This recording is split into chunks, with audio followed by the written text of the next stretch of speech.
ఈ సౌందర్యము కలిగినటువంటి ఖర్జూరపు వృక్షము యేసుక్రీస్తు ప్రభువారికి సాదృశ్యంగా ఉంది. ఆయన న్యాయాధిపతుల గ్రంథము 1వ అధ్యాయం 16వ వచనంలో, న్యాయాధిపతుల గ్రంథం 1వ అధ్యాయం 16వ వచనము,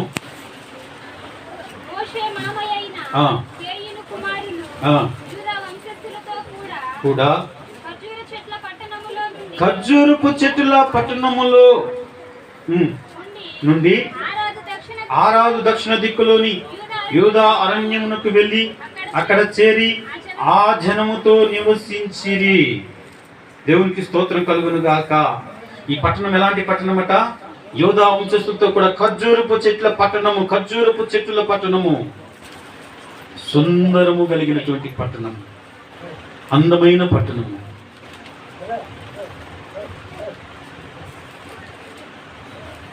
సౌందర్యం కలిగిన పట్టణము. ప్రియమైనటువంటి దేవుని పెట్టలాగా పరలోక పట్టణానికి సాదృశ్యంగా ఈ ఖర్జూరపు చెట్లు సౌందర్యం కలిగిన పట్టణాన్ని చూపిస్తాం. దేవునికి స్తోత్రం. 2వ రాజుల గ్రంథము 2:19 వచనంలో, 2వ రాజుల గ్రంథము 2:19, ద్వితీయోపదేశ కాండము 34:3,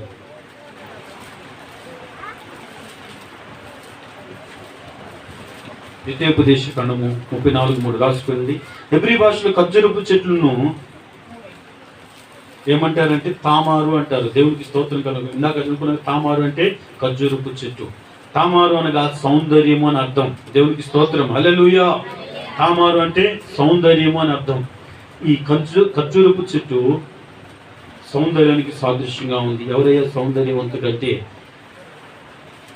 పరమగీతాల గ్రంథం 5వ అధ్యాయం 10వ వచనంలో ఆ సౌందర్యవంతుడు, ఆ ప్రాణప్రియుడు గురించి వర్ణిస్తూ ఉన్నది. తన ప్రియురాలు వర్ణిస్తూ ఉన్నది. పరమగీతాల గ్రంథం 5వ అధ్యాయం 10వ వచనం. ఆయన సౌందర్యం గురించి, ఆ అందం గురించి వర్ణన అక్కడ చదువుకుందాం. పరమగీతాల గ్రంథము ధవల వర్ణుడు రత్నవర్ణుండు నా ప్రియుడు ధవలవర్ణుడు రత్నవర్ణుడు 10,000 మందిలో పురుషులలో అతన్ని గుర్తింపవచ్చును. అంత సౌందర్యం కలిగిన వ్యక్తి. పెళ్ళిళ్ళకి డెకరేషన్ చేస్తూ ఉంటారు. ఎన్ని చేసినా కూడా ఈ యొక్క ఆకు తీసుకొచ్చి అక్కడ ఆగబెడితే ఆ మండపానికి అందం వస్తుంది. దేవునికి స్తోత్రం కలుగును గాక. ఎన్ని ఫ్లవర్స్ అయినా పెట్టని, ఎన్ని రంగులు అయినా పెట్టని, ఈ ఒక్క ఆకు లేకపోతే ఏదో లోటు కనపడుతూ ఉంటుంది. ఈ చిన్న చిన్న కుండీల్లో పెడతారు చూడండి, ఈత కొబ్బరి చెట్లు లాగా ఉంటాయి. ఆకులు తీసుకొచ్చి అక్కడ ఒకటి కట్ చేసి అలంకరించి పెడితే ఎంత అందంగా ఉంటుందో. అందానికి సాదృశ్యంగా ఉన్నది ప్రియమైనటువంటి వారు. దేవుని బిడ్డలు కూడా అలాగనే ఆత్మ సంబంధమైనటువంటి సౌందర్యం కలిగి ఉండాలని దేవుడు కోరుకుంటున్నాడు. ఈ ఖర్జూరపు వృక్ష మట్టలు యేసుకి సౌందర్యవంతుడైనటువంటి ధవలవర్ణుడు రత్నవర్ణుడు 10,000 మంది పురుషుల్లో పోల్చదగినటువంటి దేవునికి సాదృశ్యంగా ఉన్నాడు. దేవునికి సాదృశ్యంగా ఉన్నది. అలాగనే రెండోది కూడా యేసుక్రీస్తు ప్రభువుని ధరించుకున్న విశ్వాసునికి కూడా సాదృశ్యంగా ఉంది. ఆత్మ సంబంధమైన సౌందర్యం కలిగినటువంటి విశ్వాస జీవితానికి కూడా సాదృశ్యంగా ఉన్నది. సాంద్ర గ్రంథం 30వ అధ్యాయం 31వ వచనం రాయబడి ఉంటది, అందము మోసకరము, సౌందర్యం వ్యర్థము. ఈ లోక సంబంధమైన అందం గురించి కాదు చెప్పేది. ఈ లోక సంబంధమైన శరీర సంబంధమైన సౌందర్యం గురించి కాదు చెబుతున్నది. విశ్వాసి కలిగి ఉండవలసినటువంటి అందము సౌందర్యం ఏమిటంటే ఆత్మ సంబంధమైన సౌందర్యం. హల్లెలూయా, హల్లెలూయా. ఈ ఖర్జూరపు ఆకు ఒకటే కలర్ అండి, రెండోది లేదు. అయినా కూడా చూడటానికి అందంగా అనిపిస్తుంది. ఇంతకుముందు ఇప్పుడు లేవు కానీ ఇంతకుముందు పెళ్ళిళ్ళు చేస్తున్నారంటే పందిర్లు వేసి, తాటాకులు పందిర్లు వేసి ఏం కడతారు?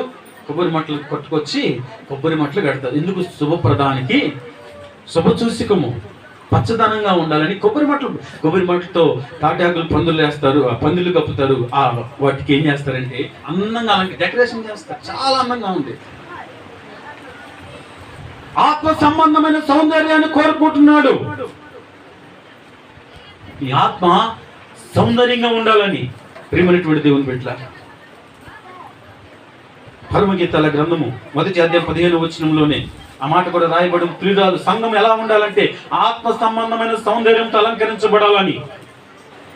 5వ వచనంలో, యెరూషలేము కుమార్తెలారా, 15వ వచనం చదవండి. 15వ వచనం మొదటి, నా ప్రియురాలా నీవు సుందరివి, నీవు సుందరివి, నీ కన్నులు గువ్వ కండ్లు. దేవునికి స్తోత్రం కలుగును గాక. నా ప్రియురాలు నీవు సుందరివి. ఎవరిని అంటే సంఘముతో మాట్లాడుతున్నమాట. సంఘం ఎలాంటిదంటే సుందరి, అంటే అందము కలిగినది. ఎలాంటి అందము? ఈ శరీర సంబంధం అందము కాదు, కానీ ఆత్మ సంబంధమైన సౌందర్యము కలిగి సంఘము ఉండాలి. దేవునికి స్తోత్రం కలుగును గాక. హల్లెలూయా, హల్లెలూయా. ఖర్జూరపు వృక్షము సౌందర్యానికి సాదృశ్యంగా ఉంది. ఆత్మ సంబంధమైన సౌందర్యముతో మనం ఎప్పుడైతే ధరించుకుంటామో, ఆత్మ సంబంధమైన సౌందర్యం కలిగి ప్రభుని స్తుతించబద్ధులమై ఉన్నాము. దేవునికి స్తోత్రం కలుగును గాక. హల్లెలూయా. మరి నీ ఆత్మ అందంగా ఉన్నదా? సౌందర్యంగా ఉన్నదా? వికారంగా ఉన్నదా? ఆత్మలో సౌందర్యం కలిగి అందము కలిగి ఉండాలి. ఆత్మ సౌందర్యము. ఆత్మలో గుజ్జువాళ్ళలాగా, ఆత్మలో గుజ్జువాళ్ళలాగా, ఆత్మీయ జీవితంలో బలహీనత కలిగి ఉంటే బలహీనుల్ని సౌందర్యవంతులు అంటారా? సో అందంగా ఉన్నవారు ఇప్పుడు అందాల పోటీ పెడతారు. వాళ్ళు ఎవరికైనా రోగం వచ్చి, లేకుంటే ఒక చెయ్యి పక్కకు పోయి ఒక కాలు పక్కకు పోతే పర్ఫెక్ట్ ఆ సౌందర్యము నెంబర్ అంటారా? అన్ని విషయాల్లో ఏ రోగము లేకుండా ప్రతి ఒక్క అవయము చక్కగా అలంకరించబడి ఉంటే ఆ వ్యక్తి సౌందర్యవంతుడు. అలాగనే నీ ఆత్మ అన్ని విషయాల్లో నువ్వు వర్ధిల్లుతున్నప్పుడు నువ్వు ఆత్మ సంబంధమైన సౌందర్యం కలిగి ఉంటావు. హల్లెలూయా. ఏ విషయంలో తప్పిపోయి ఆత్మానుసారంగా నడుచుకుని ఏ విషయంలో తప్పిపోయి ఉంటే నువ్వు ఆత్మీయ జీవితంలో అంగవైకల్యము కలిగి ఉన్నావని అర్థం. కాళ్ళు, ప్రభుని స్తుతించలేనటువంటి నోరు, నాలుక, ప్రభు వాక్యము ప్రభుని చూడలేనటువంటి గుడి కనులు, ప్రభు స్వరం వినలేనటువంటి చెవిటి చెవులు, ప్రభుతో నడవలేనటువంటి కుంటి కాళ్ళు, ప్రభుకి ఇవ్వలేనటువంటి, ప్రభుని స్తుతించి సప్పట్లు కొట్టలేనటువంటి అవిటి చేతులు. వీరందరూ ఎవరు? సౌందర్యవంతులా? కాదు. ఆత్మీయ జీవితంలో అవిటి వారు. అందంగా లేని వారిని ఏమంటారు? ఏమంటారయ్యా? అందంగా లేకుండా కొంచెం వికారంగా ఉన్న వాళ్ళని ఏమంటారు? ఏదో ఒకటి అంటారు. హలో, ఏమంటారు?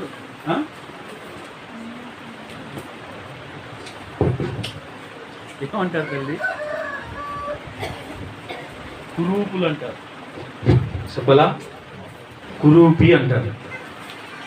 సౌందర్యాన్ని కోల్పోతే కురూపి. ఆయన నీ కొరకు నా కొరకు మనల్ని అందంగా అలంకరించడానికి ఆయన ఆకాశానికి భూమికి మధ్యన సిలువలో వేలాడదీయబడి చూడనల్లని వాడిగా కురూపిగా వేలాడదీయబడ్డాడు. ప్రియ సహోదరుడా, సహోదరి, నన్ను సౌందర్యంగా చూడటానికి, అందంగా అలంకరించడానికి ఆయన తన సౌందర్యాన్ని వెలగా చెల్లించాడు. ఈ ఖర్జూరపు వృక్షము సౌందర్యానికి సాదృశ్యంగా, అలాగనే ఈ ఆత్మ సంబంధమైన సౌందర్యంతో ప్రభుని స్తుతించాలి. దేవునికి స్తోత్రం కలుగునగాక. ఇంకొక మాట, ఖర్జూరపు చెట్టు దేవుని చేత ఆశీర్వదించబడింది. ఖర్జూరపు చెట్టు దేవుని చేత ఆశీర్వదించబడింది. మరొక మాట రాసుకోండి. నేను టకటక 4 మాటలు చెప్పి ప్రార్థన చేస్తాను. రాసుకోండి. ఖర్జూరపు చెట్టు దేవుని చేత ఆశీర్వదించబడింది. మరొక మాట, ఇప్పుడు ఎన్ని మాటలైనవి? 4 అయినాయి. 5వ మాట ఏంటంటే ఖర్జూరపు వృక్షము చక్కగా తిన్నగా పెరుగుతుంది. ఖర్జూరపు చెట్టు ఈ ఒక్క మాట ప్రాముఖ్యమైనది. చక్కగా పెరుగుతుంది, పైకి చక్కగా పెరుగుతుంది. కొబ్బరి చెట్టు ఇట్లా పెరుగుతుందా? కొమ్మలుగా వెళ్ళిపోతుందా? వేత చెట్టు ఎట్లా వెళ్తుంది? చక్కగా వెళ్తుంది, పైకే వెళ్తుంది, పైకి చూస్తూ వెళ్తుంది. పక్కకి ఒక కొమ్మ వెళ్తుంది. అలా వంకర మార్గము లేదు, తిన్నని మార్గములో ప్రభు చూపిస్తున్నటువంటి మార్గములోనే చక్కగా తిన్నగా ప్రయాణం చేస్తూ ఉండిద్ది. అంటే ఈ మాట మరొకసారి చెప్తున్నానండి. పరమగీతాల గ్రంథము 7వ అధ్యాయం 7వ వచనం. పరమగీతముల గ్రంథము 7వ అధ్యాయము 7వ వచనం. నీవు తాళ వృక్షము తిన్నని దానవు, నీ కుచములు గెలవలేనున్నది. దేవునికి స్తోత్రం. తిన్నని దానం అంటే తాళవృక్షం అంటే ఖర్జూరపు చెట్టు. తిన్నని అంటే చక్కగా తాళవృక్షం ఎలాగైతే ఎదుగుతూ ఉన్నదో అలాగే నీవు ఎవరు సంఘం, ఎవరు ప్రియురాలు, ఎవరంటే సంఘం, క్రీస్తు రక్తం చేత కడగబడినటువంటి నీవు తిన్నగా ఉన్నావు. చక్కగా చూపించినటువంటి మార్గంలో ముక్కుచూటిగా వెళ్తున్నావు. వక్ర మార్గంలో లేదు, వక్ర మార్గంలో ప్రయాణం చేయట్లేదు, అటు ఇటు గాలికి ఉండట్లేదు, చక్కగా వెళ్ళిపోతూ ఉన్నది. దేవునికి స్తోత్రం కలుగును గాక. హల్లెలూయా, హల్లెలూయా. అటు ఒక కొమ్మ అటు కొట్టినప్పుడు ఇటు కొట్టినప్పుడు అటు వక్ర మార్గంలో వెళ్ళకూడదు విశ్వాసి. చక్కని మార్గంలో సూటిగా యేసుక్రీస్తు ప్రభువు చూపించిన ఒకే ఒక మార్గం, ఆ మార్గమే యేసు. ఆ మార్గంలో మనం ప్రయాణాన్ని కొనసాగించుకుంటూ వెళ్ళాలి. కానీ ఎవరి వైపు మనం చూడకూడదు. మనుషుల వైపు కొద్దిసేపు, ఒక వైపు కొద్దిసేపు, దేవుని వైపు మరొక కొద్దిసేపు. అలా కాకుండా నీ గురి, నీ ఆలోచన యావత్తు సూటిగా దేవుని మీద మనం గురి, మన విశ్వాసం కలిగి ఉండాలి. హల్లెలూయా. కీర్తన గ్రంథము 125:5 రాసుకున్న రెఫరెన్స్ చెప్తున్నా. తిన్నని మార్గం ఎలా మనం ప్రయాణం చేయాలో చెప్తున్నా. కీర్తన గ్రంథం 125:5, సామెతలు 2:15, సామెతలు 2:15, యెషయా గ్రంథము 59:8, యెషయా గ్రంథము 59:8, యోహాను సువార్త 14:6 రాసుకోండి. యోహాను సువార్త 14:6. ఈ మాట చదవండి ఒక మాట. యోహాను సువార్త 14:6.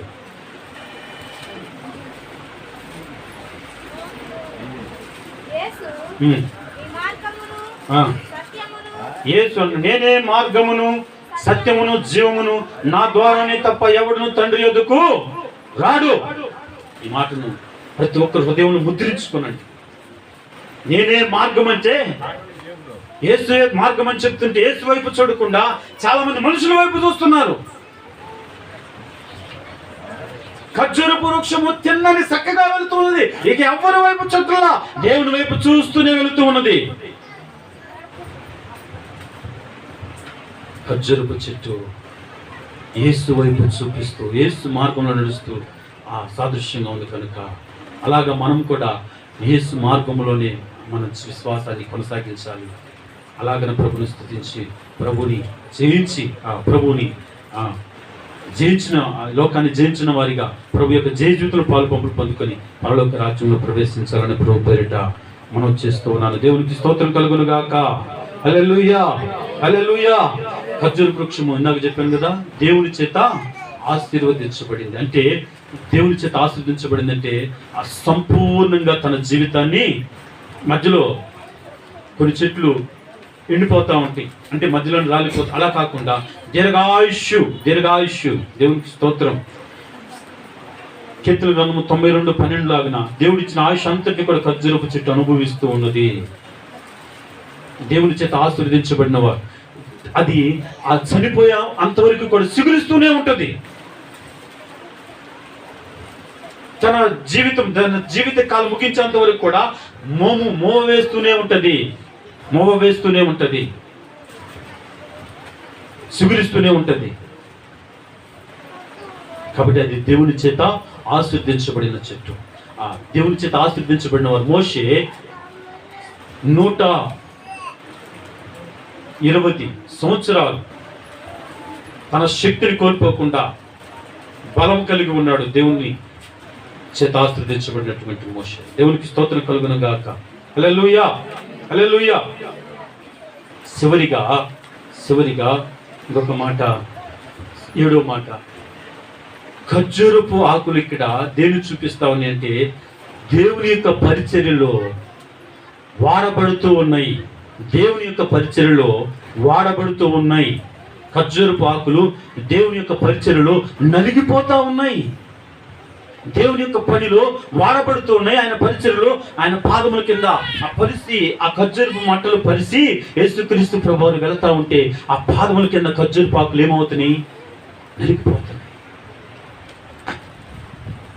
నీవు నేను కూడా క్రీస్తుని ధరించుకున్నటువంటి మనం కూడా ఆయన పరిచర్యలో నలిగిపోయే వారిగా దేవుని పని కొరకు ఎన్ని శ్రమలు వచ్చినా, ఎన్ని బాధలు వచ్చినా ఓర్చుకొని సహించి దేవుని నామాన్ని గణపరిచే వారిగా దేవుని స్తుతించేవారిగా, దేవుని నామాన్ని, ఉన్నతమైన నామాన్ని గణపరిచేవారిగా ఉండాలి. ఖర్జూర వృక్షం మనకు నేర్పిస్తున్న పాఠము, దేవుని పని కొరకు నలిగిపోయే అనుభవం కలిగి ఉండాలి. ప్రార్థనలో, ప్రభుని స్తుతించటంలో, ప్రభు పరిచర్యలో, ప్రభు కొరకు వాడబడటంలో, ప్రభు యొక్క పనిలో. అలాగా ఖర్జూరపు చెట్టు ఎలాగైతే ఆకులు నలగొట్టబడుతున్నాయో అలాగ నువ్వు నలగొట్టబడాలని మనకి నేర్పిస్తా ఉన్నాయి. దేవునికి స్తోత్రం కలుగును గాక. ఈ మాటలు జ్ఞాపకం చేసుకో. అలాగనా ఈ ఖర్జూరపు మట్టను పట్టుకొని ప్రభుని జయించిన వారిగా, ప్రభుని జీవిస్తూ, జయ గీతం పాడుతూ, ప్రభుకి జయ గీతములు పాడుతూ ప్రభుని స్తుతించి, ప్రకటన గ్రంథంలో రాయబడి ఉన్నది, ప్రకటన గ్రంథంలో 7వ అధ్యాయంలో రాయబడి ఉంటుంది. ఆ మాట కూడా చదవండి. ప్రకటన గ్రంథము చివరిగా ఆ మాట చదవకపోతే ఫుల్ఫిల్ కాదు. 9వ వచనంలో ఆ మాట ఒక్కటి చదవండి అన్న.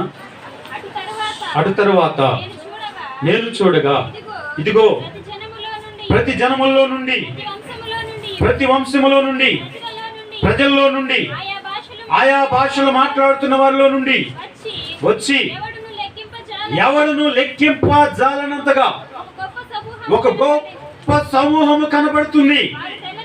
వారు తెల్లని వస్త్రము ధరించుకున్న వారై ఖర్జూరపు మట్టలు చేత పట్టుకొని సింహాసనం ఎదుటను గొర్రెపిల్ల ఎదుటను నిలవబడి సింహాసనాసీనుడై ఉన్న దేవునికిని గొర్రెపిల్లకును రక్షణకై, నా రక్షణకై స్తోత్రము స్తోత్రము స్తోత్రముని ప్రభుని స్తుతిస్తూ యుగయుగాలు సింహాసనం ఎదుట ప్రభుని స్తుతించబద్దులమై ఉన్నాము. హల్లెలూయా, హల్లెలూయా.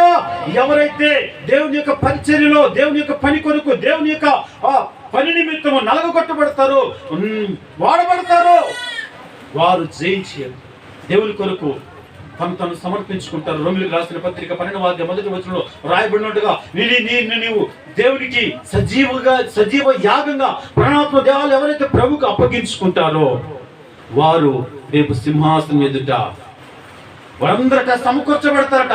ఆయా జాతుల నుంచి, ఆయా భాషల నుంచి, ఆయా ప్రాంతాల నుంచి లెక్కించడానికి కూడా వీలు కలగలనంత ఒక గొప్ప సమూహము, సార్వత్రిక సంఘానికి సాదృశ్యము. వరట ఖర్జూరపు మట్టలు పట్టుకొని సింహాసనం మీద గొర్రె పిల్లను స్తుతిస్తూ, స్తోత్రము దేవుడా మాకు ఇచ్చినటువంటి రక్షణ బట్టి నీకు స్తోత్రము నాయన, హల్లెలూయా. ప్రభుని స్తుతించబద్దులమైనాము కనుక అలాగా ప్రాణాత్మ దేహాలు ప్రభుకి అప్పగించుకొని ఖర్జూరపు చెట్టులాగా ప్రభు సన్నిధిలో నాటబడి మొమ్మ వేస్తూ దినదినము ప్రభుని వైపు చూస్తూ దేవుని స్తుతిస్తూ నీతి కలిగి జయించినటువంటి జీవిత అనుభవంలో ప్రభుని స్తుతించి పరలోక రాజ్యంలో ప్రవేశించవలసిందిగా ప్రభు పేరిట మనం చేస్తూ ఈ మాటలు ముగిస్తాం. దేవుడి మాటలు దీవించి ఆశీర్వదించును గాక. ఆమేన్. మోకరించండి, ప్రార్థన చేసుకుందాం. మోకరించండి. ఖర్జూరపు చెట్టు యొక్క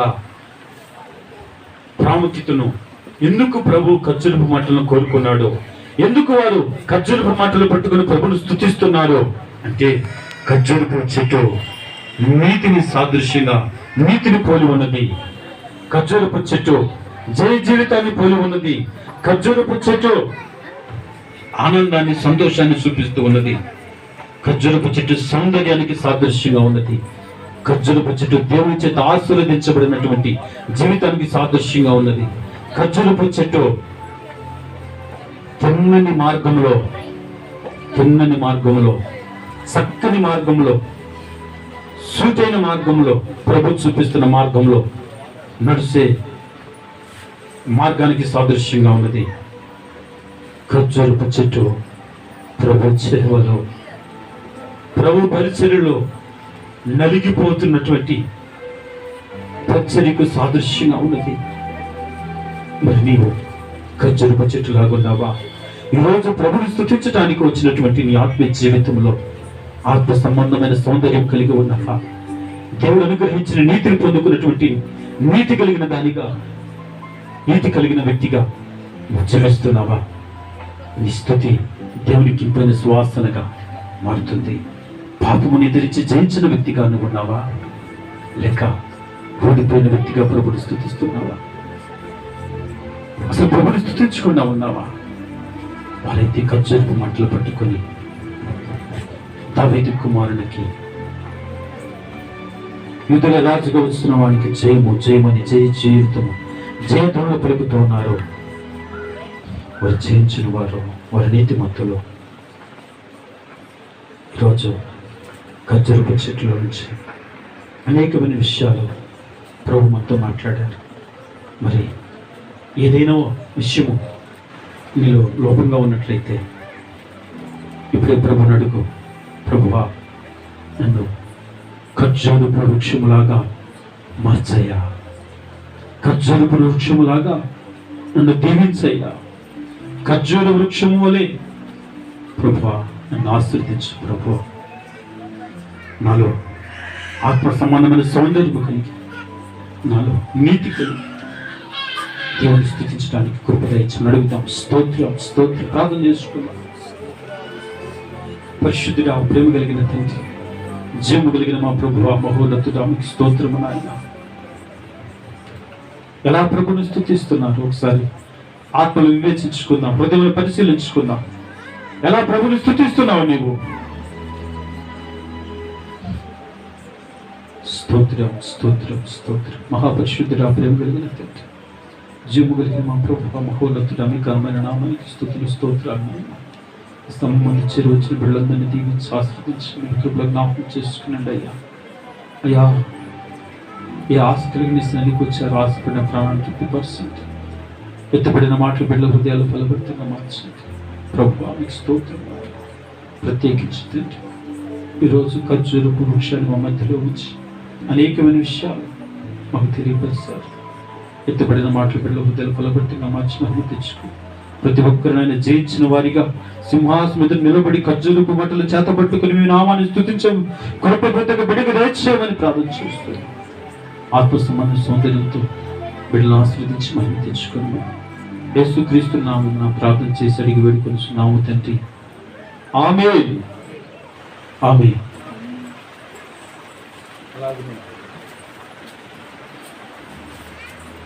సిద్ధపడిన వారికి ప్రభు శరీరము, ప్రభు రక్తము.